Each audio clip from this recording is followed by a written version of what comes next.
Hi అండి. టేస్టీగా ఉండే సూజీ రవ్వ కేసరి ఎలా చేసుకోవాలో నేర్చుకుందాం. ముందుగా స్టవ్ వెలిగించుకొని కడాయి పెట్టుకొని దాంట్లో 2 టేబుల్ స్పూన్ నెయ్యి వేసుకోరండి. అలాగే ముందు కట్ చేసి పెట్టుకున్న బాదం పప్పు, జీడిపప్పు, కిస్మిస్ వేసుకొని బాగా బ్రౌన్ కలర్ వచ్చేంత వరకు కూడా ఫ్రై చేసి పెట్టుకోవాలండి.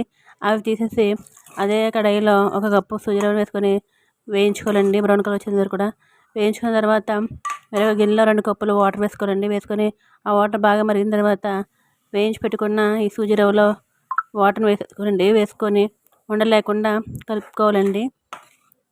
కలుపుకున్న తర్వాత కప్పున్నర షుగర్ని కూడా దాంట్లో యాడ్ చేసుకోవాలి. వేసుకొని బాగా ఉండలు లేకుండా కలియబెట్టుకోవాలండి. అలాగే ఇలాచీ పౌడర్ని కూడా దాంట్లో వేసుకొని బాగా కలియబెట్టుకోవాలి. అలాగే నేనైతే ఫుడ్ కలర్ వేసుకుంటానండి. మీకు నచ్చితే వేసుకోవచ్చు. అలాగే ఫుడ్ కలర్ కూడా వేసుకొని బాగా కలియబెట్టేసుకున్న తర్వాత వేయించి పెట్టుకున్న డ్రై ఫ్రూట్స్ని కూడా వేసుకొని కలియబెట్టేసుకోవాలండి. అంతే అండి. వీడియో నచ్చితే లైక్ చేయండి. అలాగే మన ఛానల్ని సబ్స్క్రైబ్ చేయండి. బాయ్.